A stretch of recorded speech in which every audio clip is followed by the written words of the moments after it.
What's good, it's your boy Hobo Drobo, and strap in because today we're going to be talking about the update as well as the Necromancer, so let's get right into it. First, let's get into the patch notes over a clip of an Ashbite bot getting cooked. I posted a YouTube short on a quick summary of the patch notes, so if you want a more condensed version, go check that out, and if you want to check out just the Necromancer stuff, then I'll have a timestamp in the description. Let's start with general balance changes. The first one being that legendary heroes have had their respawn timer increased from 15 to 20 seconds. And all legendary cards have had their overall power decreased by 5%, which has nerfed the dragons. The stadium has been adjusted to allow for a greater metal difference when looking for new opponents, and they've also buffed bots, giving them dragons as well, which you see here. And this is pretty controversial, so I'll go over this more in my final thoughts of the overview. For boosters, players now receive the same boosters in round 1, making it more fair from the start, and multiple boosters have been nerfed specifically in the earlier rounds, including the Call of Dragons, Thunderbird, and the Flying Golems. Now, once I figured out a strategy to counter these boosters, I didn't think they were that bad, but I can understand why a lot of people didn't like them. And those nerfs are definitely pretty noticeable. I was able to cook the Call of the Dragon with Vesper pretty easily. For the battle chest, you now only need 8 battles instead of 10, although I still think they should reduce the timer from 12 hours to 8 hours. Ironhide must have felt bad about making the Necromancer only pay to win in the beginning, so they decided to fast track it and put it in the event rather than putting it in a new arena in the future. Now, I actually got the Necromancer day 1 and I've been on strike from using it because of that, and I'm excited to get back into it now that it's available for free-to-play players. However, I'll say right now, Archmage is still probably better. Overall, good stuff. Now let's go on to the heroes. Barrisad and Ashbite both received nerfs to their personal kits, and while Barrisad can definitely still get by, Ashbite just seems like he's still struggling, and I think that they need to rework his kit because he's not very good situationally. Icegalt didn't receive any personal adjustments, but he is still bugged when it comes to targeting air troops, and the devs have made it aware that they know this, along with a ton of other bugs that are in the game right now. So just give them some time and I think they'll get on that. Now Vesper, oh boy, Vesper. Apparently got buffed by Ironhide, but based on his kit reworks, I feel like he mainly got nerfed because they adjusted him so that he has a little bit more survivability, but they took a lot of value of his kit away from his skills, and along with his melee and ranged attack speed, although it does also say that they increased his attack speed, so I'm not sure which one it is. Just based on playing with him, it feels like a nerf overall.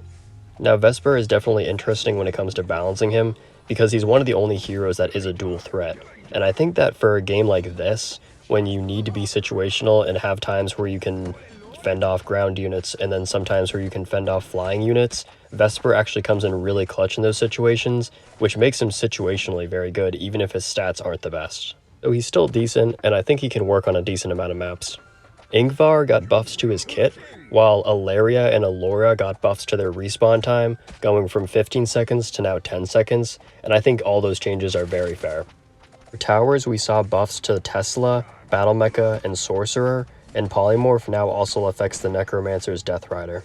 I think Tesla benefited the most from these changes, and Battle Mecha is still just too expensive to be a viable option, although I do have one clip showing how I was kind of able to utilize it, but it's just not good for the price. Overall, I gave this update a 7 out of 10 on paper, and I feel like that mostly holds up after doing some testing. In general, I feel like the game is a little bit more enjoyable now than when it was, but a lot of people are complaining the levels of bots in Stadium, and a lot of people are struggling against the dragons. However, I feel like it's very 50-50 split down the middle right now, and personally, I'm on the side where I enjoy the harder bots, even if it is a little bit more difficult to get those battle chests. It's definitely not a long-term solution though, and I think the addition of social features will help with that problem a lot. Bots are an entire topic just by themselves, and I'll bet Ironhide will continue to tweak them over time. I wish we had seen the gold event come out that Ironhide was teasing us with, and I'm sorry that if I got anybody's hopes up that we may have been seeing more gold today, and I'm just as frustrated as other people are, but I'm sure we'll see that in the future. It just sucks that we didn't get it today. And I'm also surprised we didn't see nerfs to the Archmage or the Barbarians, but I think they want to try and bring the other cards up to that standard first, so we'll see. Let me know what you guys think. Those are my thoughts without getting too much into it. And now let's hop into this match and see what's going on with the Necromancer. Now in Stadium, I like to go for the Ghost Boosters if they're available, because that comboed with the Necromancer skeletons swarms the enemy with a lot of troops, and it forces them to put down artillery or AoE damage, and then you can catch them off guard with something like a tanky booster, or just to continue to swarm them if they're not able to keep up. Depends a lot on what deck they're using. Archmage counters Necromancer pretty well though, so be careful for that matchup. I've been sticking with this spell lineup and I think it still works with this strategy, although you could switch it up and use Polymorph, which is popular with a lot of people. Ideally, you want to get your Necromancers up as fast as possible and upgraded so that you can get those skills, although sometimes you have to get those other towers up so that you can just defend. But if you can get those Necromancers up fast and start sending the Death Riders the other way, and they don't have an Archmage or anything to deal with it, you can get some pretty fast wins off of people. It gets a lot of its value from being able to combo it with different boosters, and I feel like it doesn't have a lot of value standalone by itself compared to something like the Archmage or the Arcane. And for that reason, I'm just not a huge fan of it. I like to have consistent decks where I know if I'm going to go into a stadium match, I'm going to be prepared for almost any map and any boosters that come my way, and that just doesn't feel like the case with the Necromancer. Although I could see it being very strong on specific Onslaught maps, for sure. Today's map wasn't great because there was a lot of artillery spots, although there was one spot for a Necromancer to go where I felt like it got a lot of value, and I think that it also shows that you don't need to spam the map with the Necromancers, compared to something like the Archmage where you do want to have multiple of those towers down in most situations.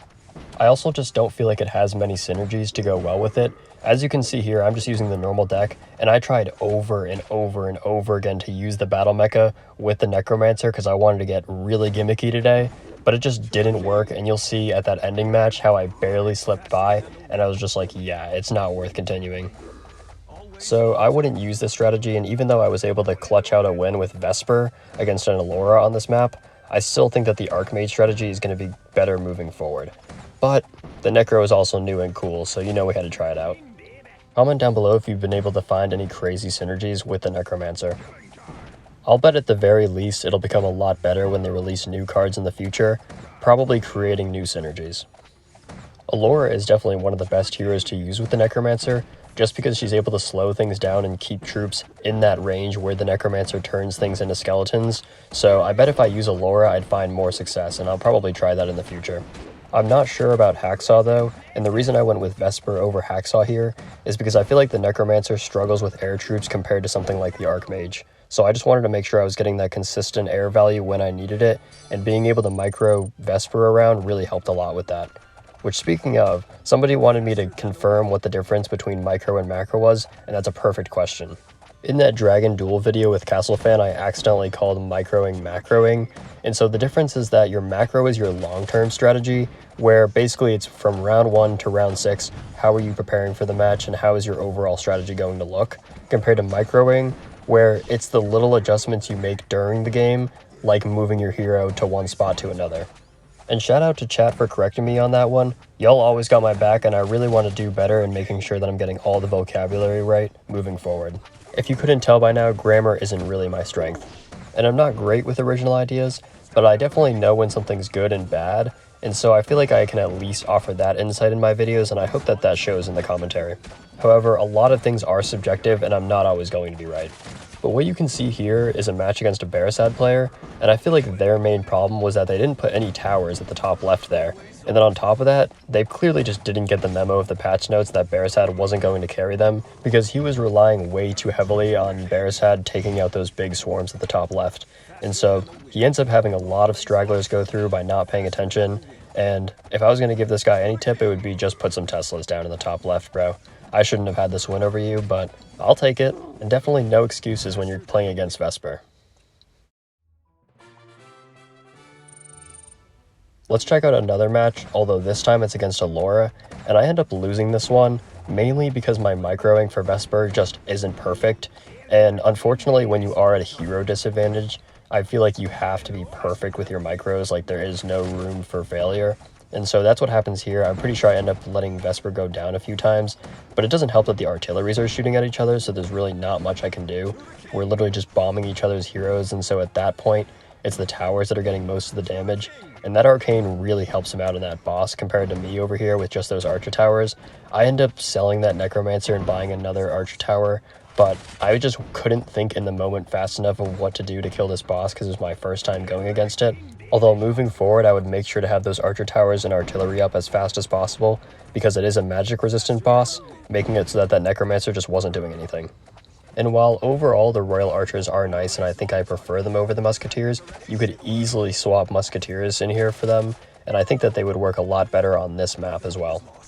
Glacial Druid could also be a sneaky combo with the Necromancer, probably the only synergy tower, and so I'll definitely try that soon as well. This was the one map where I was actually able to use the Battle Mecha, and it was against a level 11 Hacksaw bot, so it's not saying much, but I just feel like I wasn't able to find many maps where the Battle Mecha was actually useful, and so I'm just not sure if they're ever going to be able to find a way to make it a viable card, other than maybe when there's some Onslaught maps that it really exceeds in, which makes it tough considering it's a legendary spot. But if you've made it this far, thank you guys for watching. I'm going to have more content coming in the future, and more Drobo coming in the future. I know that this video was very gameplay oriented and I wanted to get that out for the update, but I've got some monologues that I want to bring you guys on, and I cannot wait for that. So stay tuned, and I'll catch you guys in the next one. Peace out.